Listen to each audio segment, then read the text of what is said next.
What's up, guys? Doc Danny here again with the Doc and Jock podcast. And this morning we got Vaughn MD, Dr. Aaron Vaugh. He's a sports med doc here, primary care doc in Asheville. He's a fellowship gone through a fellowship at UNC for sports med as well.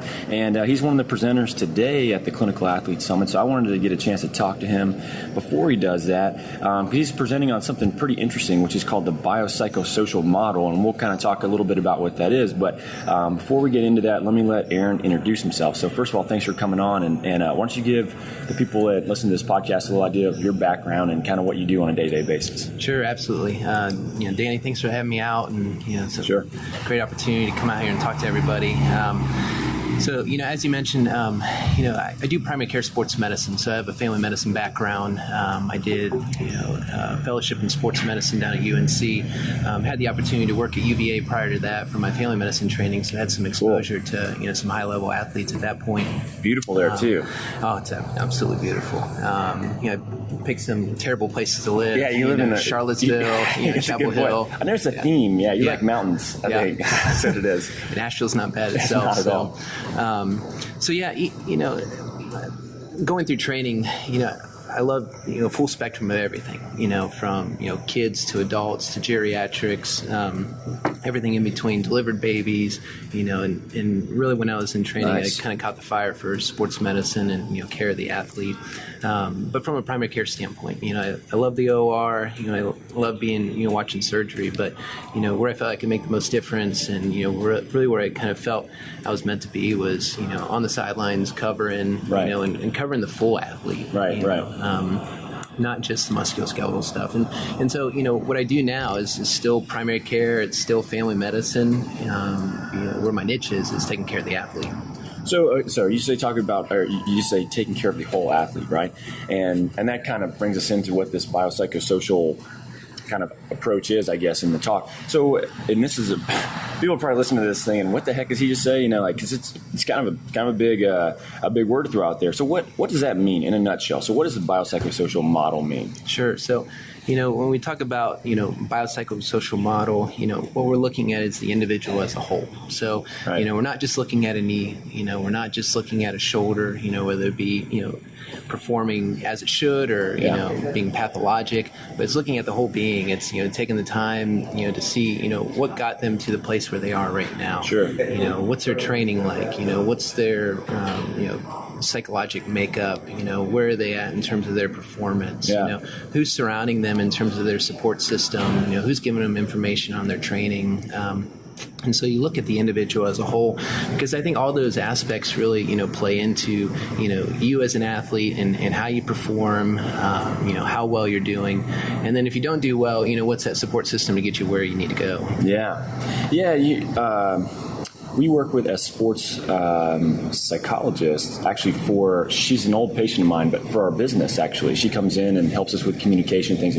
But just talking to her, it's been really neat to look at the back end of things. And I don't know if it's people, there's a stigma around some of this stuff. Mm-hmm. There's definitely a stigma in the military about, hey man, how you doing today? Like nobody says that shit. Yeah. And never, right? Nobody would ever do, It's everything's a pissing contest, so you never ever want to have any kind of vulnerability at all. Yep. But some of these things that Abby has talked about, the sports psych that we work with, it's a lot of this is about self-talk, how you're viewing yourself, especially in terms of failures, right?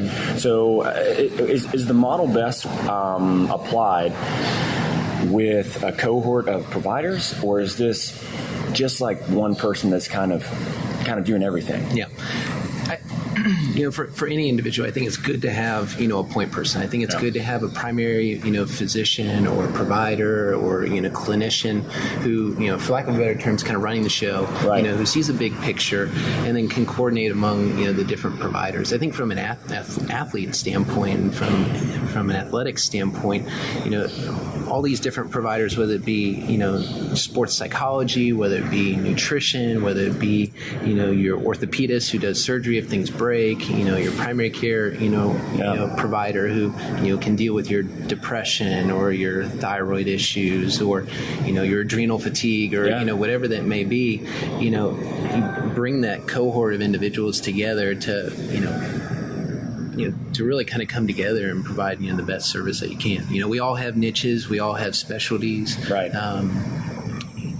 We're all very good at what we do, for the most part. But I can't, take your meniscus out, under arthroscopic surgery. You probably wouldn't want me to do that. Yeah. And similarly, there's dietitians that do sports dietetics and, Right. can nerd out on those things that, sure, I can give you some nutritional information, but that's an expert in that field. And, but to bring those groups of people together and, when you're looking at providers and, you're trying to find, who's somebody that gets it, who gets me as an athlete and understands that, like, I want to be the best that I can be at all times.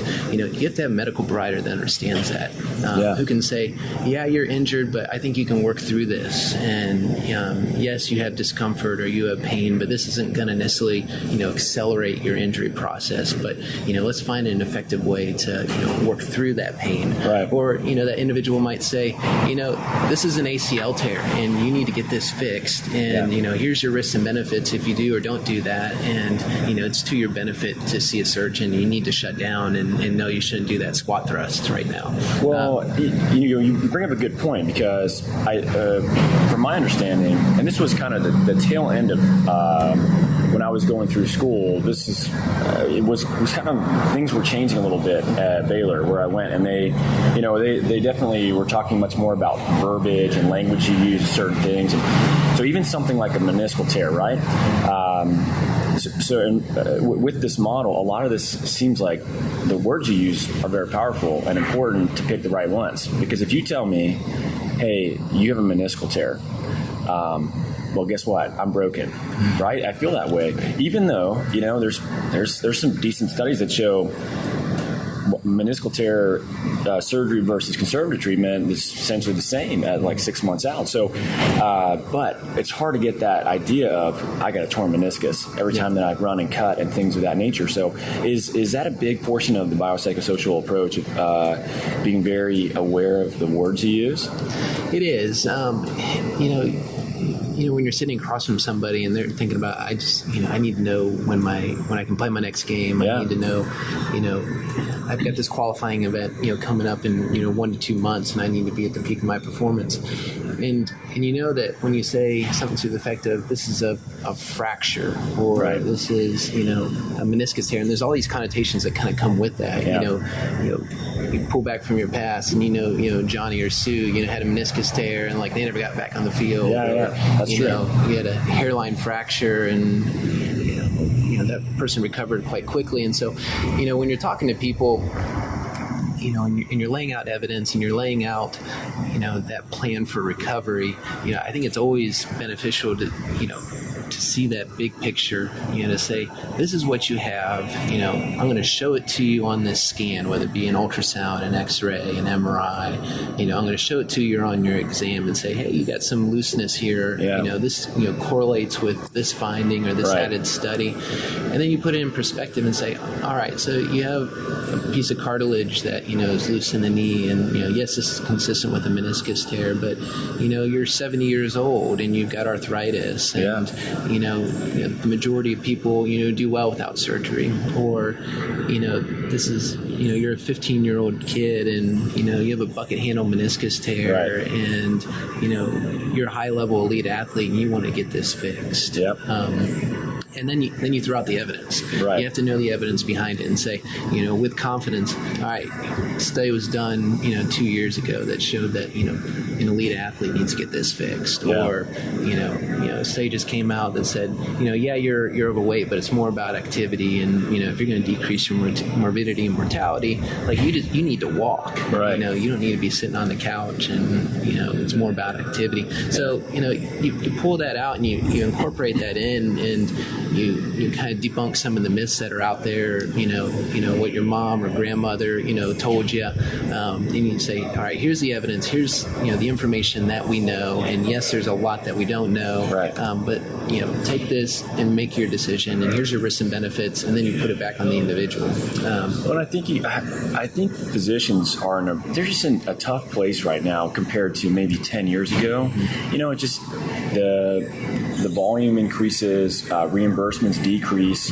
People are working more just, to make what they made 5 years ago. And so less and less time in many cases is what you get with people. So, and I have quite a few patients that want nothing to do with their primary care manager because they've actually had a really bad experience. Maybe that person came in for 3 minutes and didn't even look at them, and it's sad to say that because it sucks, and I know they don't want to practice in that model. There's no way they went to school and said, I want to see 60 people a day, and I want to not be able to engage with people. And so how do people that are injured, because I think a primary care physician is really important, but many people just skip it. And how do they find the right one? Like if they want to find somebody that functions in this setting, right? Like if I live in Nashville, absolutely, you're my primary care doc, but how do you find something like that in another city? Like, what are your guidelines to look for? Yeah. So, there's a couple of resources or, just kind of buzzwords that you can do when you're looking for folks. So, again, you want somebody that just gets it.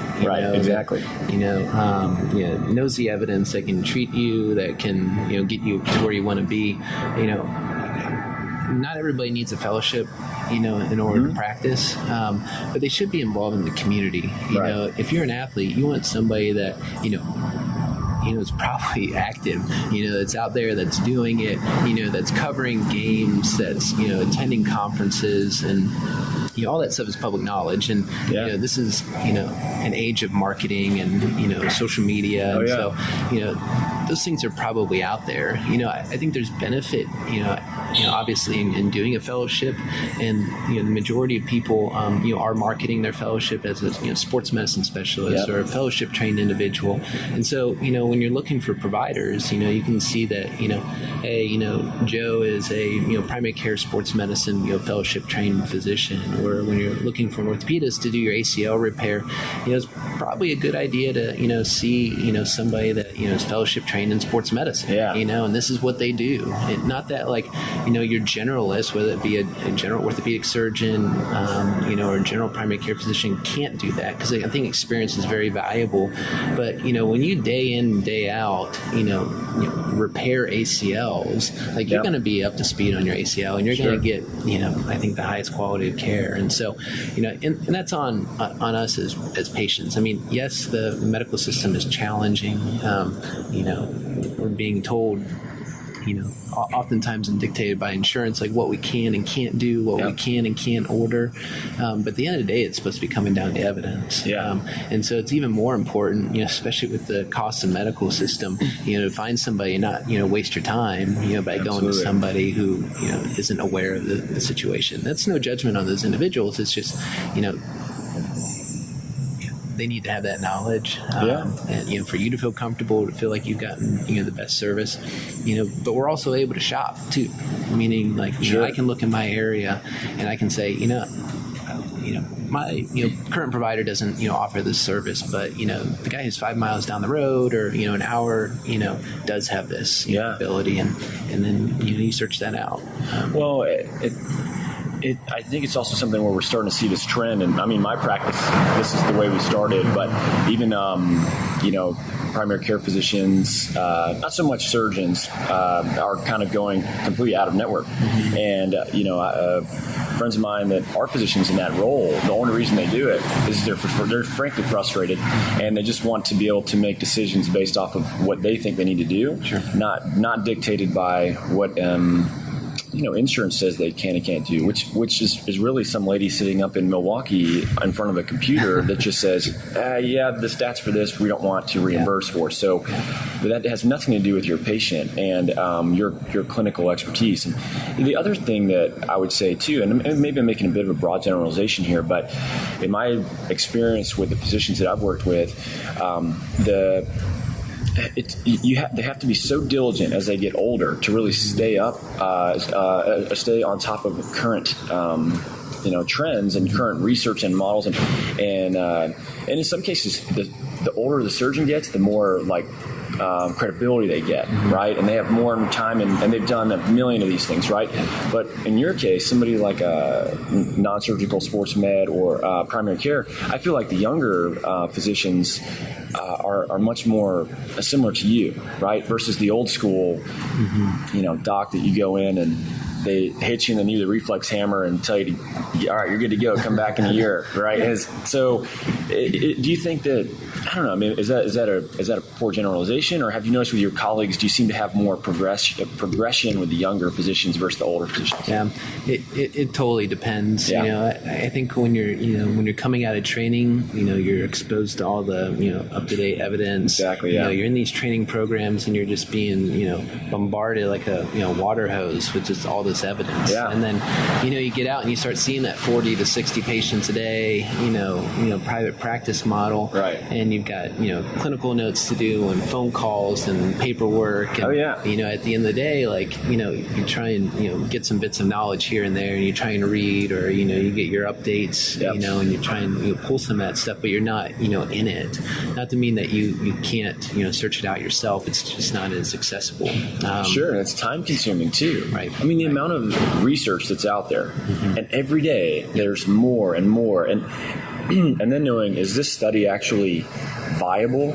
Does it affect my practice? And is it biased or not? Is it well put together or not?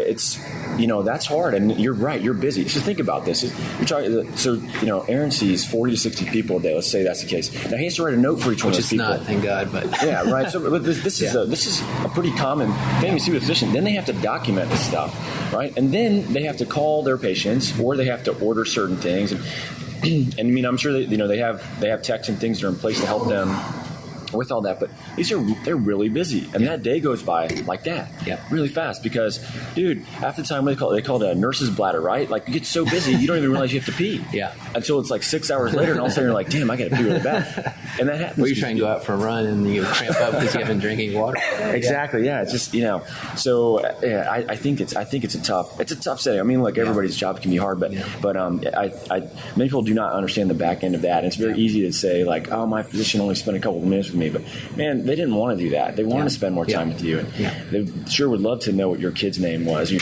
dog's name, or you had a birthday for your dog last week, or whatever it was, and maybe they just can't do it in the model they work in. So look for somebody maybe with fellowship training, involved in the community, you know, somebody that do you recommend, like, I don't know, can you go to a couple different physicians and do like initial evaluation and just see what you like about them? I frankly have no idea, because I was in the Army. I just went whoever they told me to, right? And when I got out, I actually had a choice, and I remember, this is weird. I get to pick. And a lot of it's word of mouth too. I mean, you know, as athletes, you know, we're friends with athletes. You know, athletes get hurt. You know, you start, you know, building a reputation for, you know, being accessible as a physician, or, you know, knowing your stuff, or, you know, being there and being available, and you know, that carries some weight. I mean, there's online resources as well. I mean, Clinical Athlete, you know, is outstanding just for finding, you know, providers. And, you know, similarly at some of the national organizations, they have their websites, whether it be American Medical Society for Sports Medicine, or American College of Sports Medicine, you know, or different orthopedic societies where you can find a provider. And those are usually high-level people, you know, who are doing the research, who are up to date on their stuff, you know, and but you know, I think there's utility in that, you know, as well. Well, I want to shift gears a little bit with you, and in my practice, you know, I guess the way I view it is a continuum of care, and this, a lot of this comes from my time in the military, and it was conservative treatment first. If that doesn't work, let's send you up the chain to ortho or sports med doc. At that point, maybe some advanced diagnostic imaging and injection or something non-surgical, conservative treatment a little bit longer. If that doesn't work, surgery, you know, and unless it's you blew your ACL out or whatever it might be, something very dramatic, and you know exactly what's going on. So for people that go up that chain, right, and are really trying to avoid surgery at all costs, I know, like, you know, there's a couple injection options that people have, and I've been having a lot of success with patients that don't respond well to conservative treatment that end up getting certain kinds of injections and doing very well with that. So what kind of injections are you doing from a sports medicine standpoint right now, and what have you noticed are, the ones that you're maybe kind of leaning more towards or away from? Yeah. So, I think some of the advantages of my training, having been at University of Virginia and, UNC, big academic centers, was just this exposure to, what are the capabilities? Right. So, you might be a 70-year-old, geriatric person that can't get out of a chair, or you could be, a 21-year-old Olympic athlete, and the options are the same, in terms of, what's available to you, whether it be your, historical medications, therapies, or some of your more novel things like PRP or stem cells or topical nitroglycerin or testosterone therapies. And I think, when you look at the mentality of everybody's an athlete, everybody should be, given the same opportunities. Now, when you talk about conservative, to aggressive, what changes though is like how fast you go through those things. Yeah. So, if I'm Dan Bailey and, I've, got a CrossFit competition in the next 3 weeks, and I need something done, like I'm going to accelerate that process a lot quicker than, if I'm a 7-year-old female sitting in a chair in a nursing home. Options aren't any different, but, how you approach the individual is, what's different for that athlete. But, to your point, in terms of, some of these more novel, treatments, I mean, you look at some of the historical data and you look at, corticosteroids, you look at viscosupplementation or hyaluronic acid. Yep. And, specifically for, when you're looking at knee arthritis or an arthritic picture, what we're seeing in that data trend is that, steroids and viscosupplementation, helps with pain, but it's limited. Yeah. It's 3 months, it's 4 months. But some of the function does not actually improve. So, with corticosteroids, we're not seeing a functional improvement. We're throwing a Band-Aid on. Sure.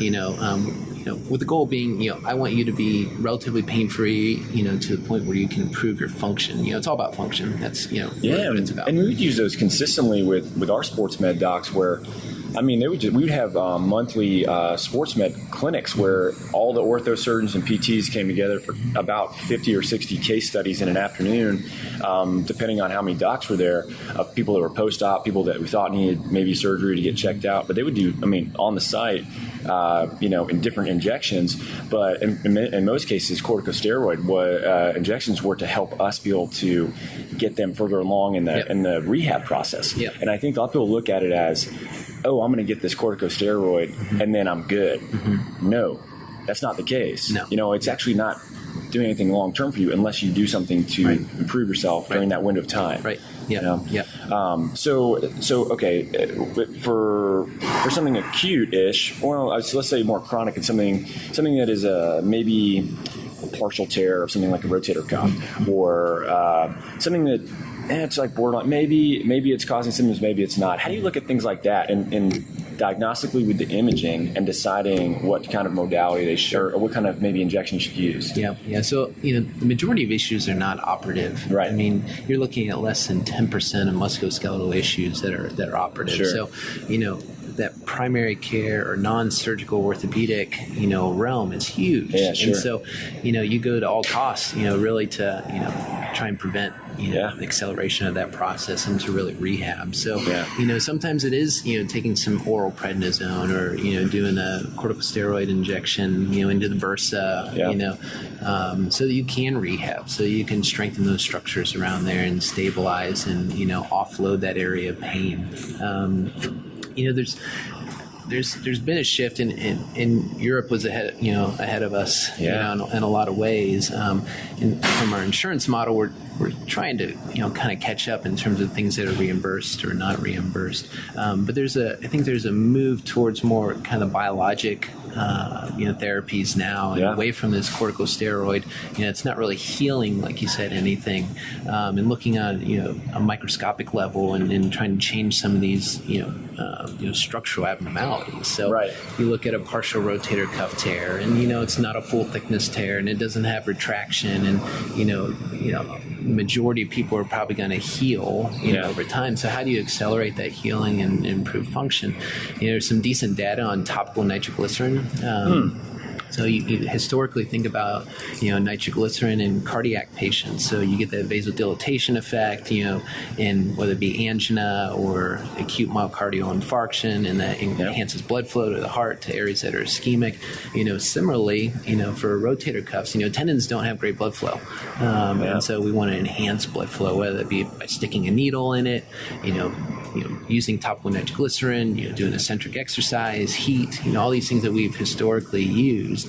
And, some of the data, goes back, 5-10 years or so, looks at, Achilles tendinopathy. It looks at, lateral epicondylitis or epicondylosis. So really superficial structures. Okay. Yep. Rotator cuffs. And, it's nothing more than applying a quarter of a patch of a nitroglycerin, daily, and usually paired with some type of therapeutic regimen, to enhance that healing. And what they've seen that over time at 6 weeks, at 3 months, that there's decreased pain and there's improved function. And then they've paired that, not only with MRI findings but with ultrasound findings, looking at some of those chronic, tendon changes that we see in tendinopathy. And actually seeing a change in those tendons. Really neat. So decreased vascularization there, that's pathologic. Thinning of those pathologically thickened tendons. Looking at that scar production, that's very common with these chronic tendon issues, and you're seeing objective changes. So you're not only improving the function, but you're actually improving that tissue. Right, and I think that's important too, to some degree. Like I did a podcast on cupping. I just had so many people text me about cupping that I finally just kind of was like, all right, I'm going to do one on this so that I can just answer it one time and people can listen to it. But and what I've noticed, and in my opinion, I think cupping really has a lot to do with just bringing blood flow to an area. Like you talk about this with the nitroglycerin as well. And there's so many modalities or techniques that we use to do the same thing. Like you said, stick a needle in it. Okay, what's that going to do? Local trauma. It's not only that, but you're invading the tissue with something external. So now we have a bit of an inflammatory response. So the cool thing is, being able to do something like this and see a corresponding internal response, that's pretty profound. To where somebody can say, hey, I heard X, Y, and Z may be beneficial for me for this, doc. What do you think? And not just go in with the assumption of like, man, I'm just going to have surgery. That sucks. Like I don't want to do that, right? And now let's talk about PRP injections, because this is something that I've had a lot of success with recently with some of the physicians that we work with in Atlanta, and in the Army we would do a lot of these as well. So what are your opinions on that? What does it work best for? What shouldn't you get a PRP injection for? Sure.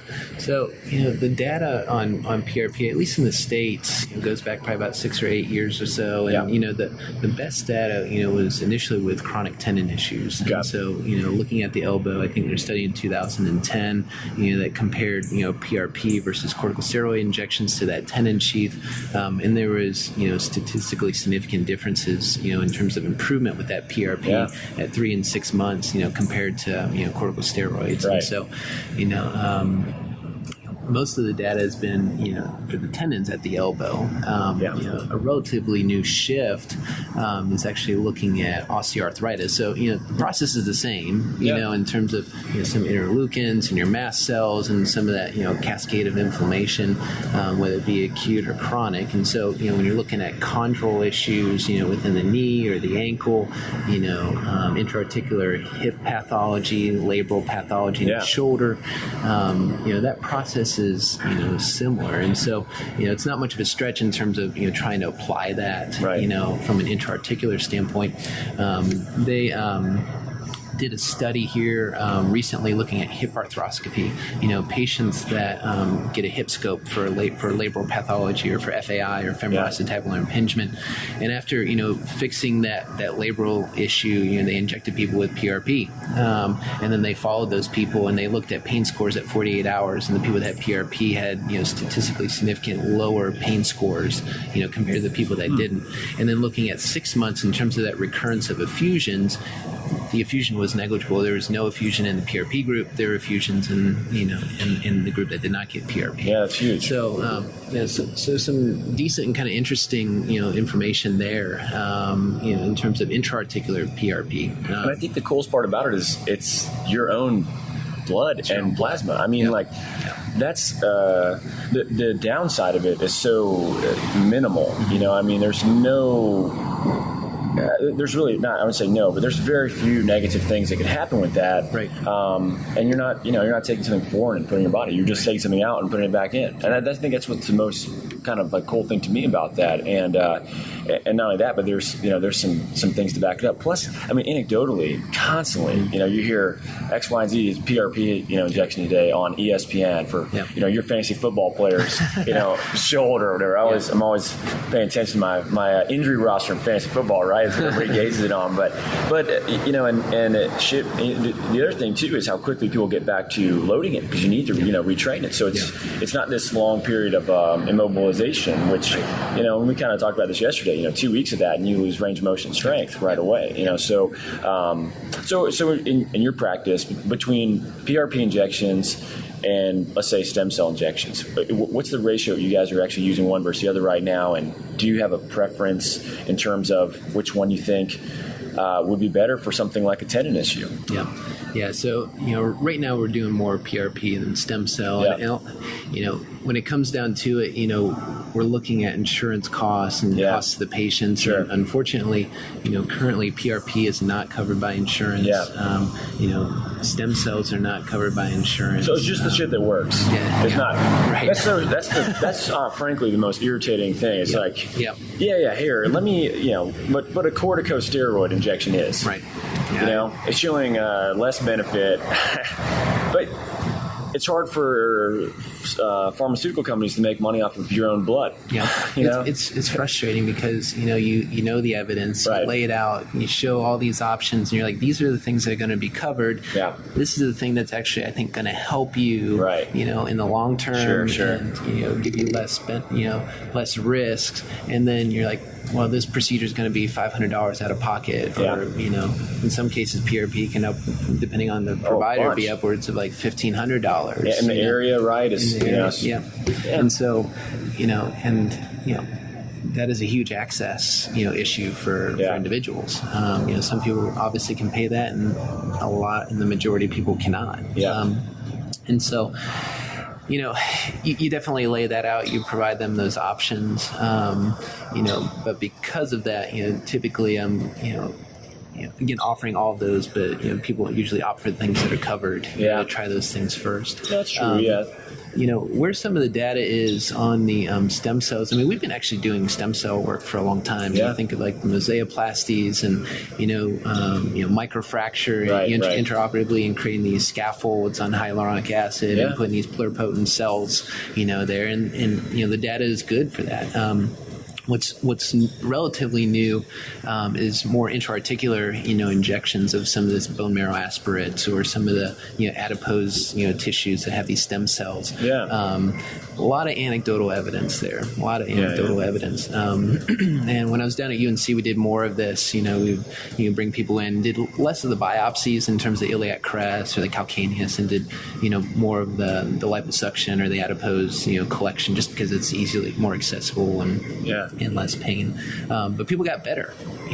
That's all that matters, right? People got better, and starting to catch up a little bit on some of the evidence there, and there are a few statistically significant studies that have come out looking at the knee and osteoarthritis in the knee, trending more towards that mild to moderate category than that severe osteoarthritis in terms of pain and function improvement.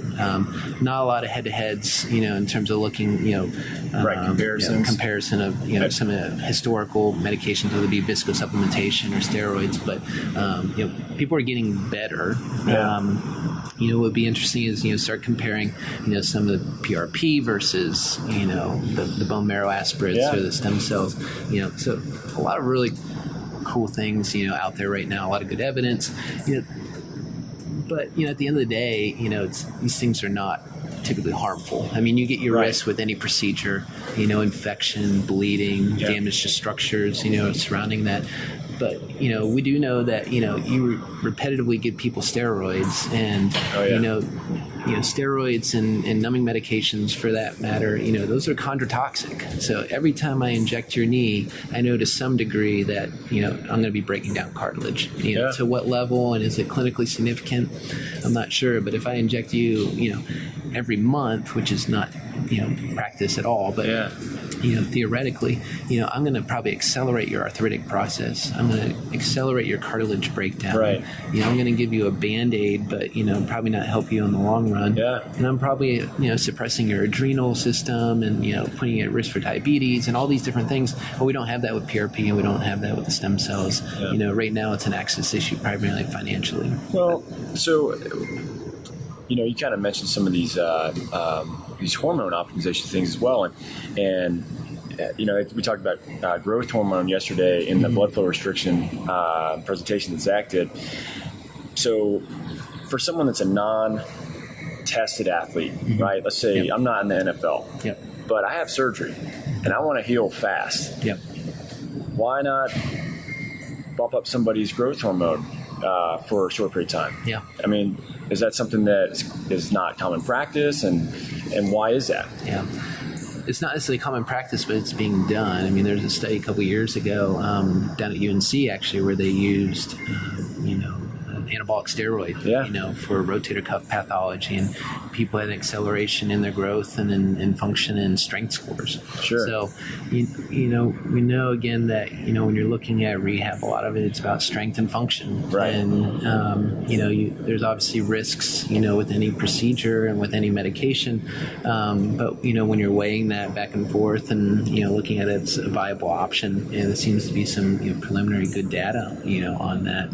Obviously, if you're, being screened by WADA or, US Olympic, committee, then that's not an option for you. But, for, our, elite athlete, recreational athlete, I think that's a totally viable option. Dude, if you're, so not to out anybody, but I work with a bunch of stunt guys in Atlanta because they film a ton of movies there, right?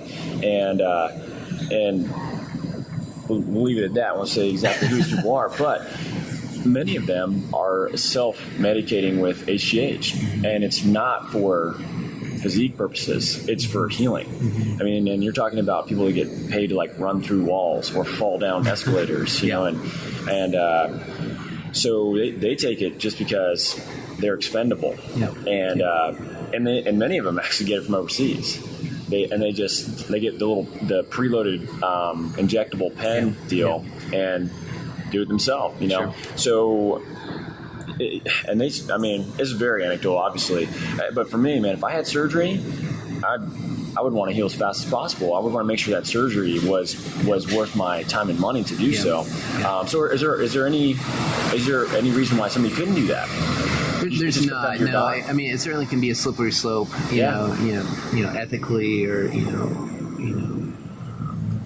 whatever on that matter. But there's nothing limiting you. I would just encourage you, to seek a provider who can show you truly those risks and benefits. Certainly with some of the growth hormone and some of the testosterone therapies, you can have cardiac effects down the way, accelerate some of atherosclerosis and put you at risk for that. We looked at blood flow restriction yesterday, and some really cool data that's out there about that right now. But certainly don't want to be using blood flow restriction. Somebody has a blood clot in their leg or history of blood clot or uncontrolled hypertension. So it's just having a provider who is aware of those things, aware of those risks and benefits, that can lay those out to you, and then you make an educated decision. And that goes for any medication for that matter. Definitely some cool stuff out there. Man, new stuff. And I'm not trying to like dope up with a bunch of stuff, but I see the merit to how you can heal faster with some of these. I mean, hormones, it's just crazy, right? And also, looking at some of this internal data, like I have patients often that will they'll pull a blood screening, just preventatively looking at some performance hormones about twice a year, and we've had people that are really low, like surprisingly low testosterone, at that of like a 90-year-old man, and they keep having these little breakdowns, these little overuse injuries, and it's this vicious cycle of, man, I try to do something healthy, I try to exercise, and I break down, and we start taking certain things away and making some changes, supplementation wise or lifestyle wise, And, if they don't have a change, then we usually get a endocrinologist involved with it. And, I can think of about 3 people in the last couple of years where we've done this with. And as soon as they normalize their testosterone levels, not high, like back to where they should be for their age, all that shit goes away. And I think there's a stigma about it, and people are like, "Oh man, you're using testosterone replacement." We're like, "Well, maybe you have some issue internally, a production or receptor issue, whatever it might be." So, is that something you guys do at your practice? And if somebody is interested in doing that, what are the questions they need to ask? Because I know a lot of it is, it's not just about, hey, let's just jack up a bunch of testosterone. But what are these other hormones, or what are these other things that you need to track while you're doing that to make sure it's healthy and you're doing it the right way? Yeah. So I think that just plays into that Bio-Pyscho-Social Model, and meeting people where they're at and seeing where their goals are, and seeing how they're feeling, and really digging deep into that. And sometimes that involves doing some micronutrient testing. Those are special labs, but there's a spattering from mag and phos, your typical things, to some of your micronutrients, your B vitamins, things like that, chromate, and all these other things that certainly play into these energy chains. And when someone's not performing to the level that they expect, I think it's always reasonable to rule out other pathologies. If they're repetitively getting injured, do they have an underlying thyroid issue? Do they have hypotestosteronism? Where they have an inability to heal, or that muscle and bone protoplasm is just not where it should be. And then is supplementation reasonable? We supplement geriatric folks that have hypotestosteronism, and they increase their muscle mass and they decrease their fall risk. So why wouldn't we do that for an individual who's 40 years younger, who has repetitive tendon issues and chronic pain from those things? Well, we should at least screen for those things. And where that benefit comes into play when you supplement, there's variable data on that, in terms of feelings of fatigue, and but certainly there's some objective data looking at increased muscle mass and increased strength and injury prevention, and those are that's part of that evaluation process of ruling things in, ruling things out, looking at autoimmune dysfunction, looking at dietary intake, maybe you're some of your inflammatory markers are high because you're eating gluten all the time. So doing a nutrition panel can be helpful, kind of seeing these things that are pro-inflammatory. So it kind of all plays into that, and I think that's where a lot of those that cohesive model of incorporating your specialists when need be can be very helpful, and making sure you have somebody in your community that can be that point person that you really that really gets it. And these are all really important questions to get from your doctor as well. I mean, I had a patient that, and I just went off of a referral, or a word of mouth referral from another physician friend of mine, and I sent one of the patients to an endocrinologist in Atlanta, the only person I've ever sent, and the last person I'll send his way, because this guy comes in, and within a minute he's pulled out a bottle of testosterone. He's like, "Oh, cool, let's just knock it out today, a couple, however many milliliters or whatever it was," and my patient, he was actually just trying to figure out where his problem probably might have been, and had no intentions of getting starting testosterone therapy that day, and not only that, but it kind of threw him off that he just pulled it out of his desk drawer, and I was like, dude, I'm sorry, because I get 50% of the, or 100% of the blame for the referral, because I told him to go there, and so what you're talking about, that's all the right stuff that people should be asking, right? I mean, it's not, if somebody does that's a kind of a red flag, right? Yeah, I think so, and if you don't know what you don't know, I think that's a really dangerous place to be.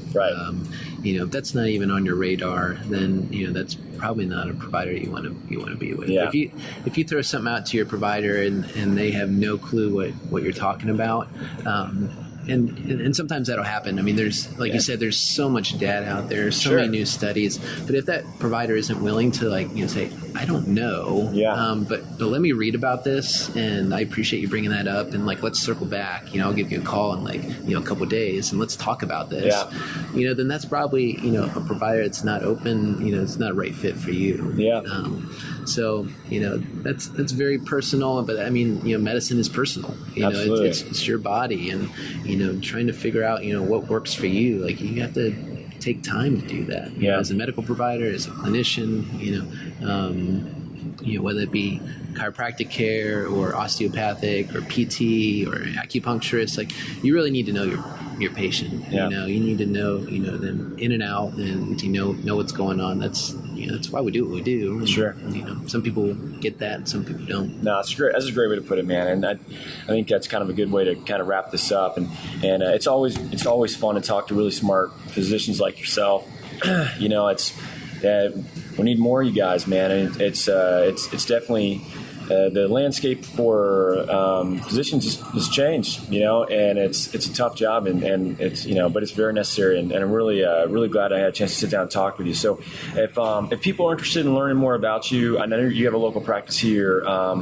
Where can they find out more? Where can they maybe reach out to you if they're in this area? Maybe they need a good doc.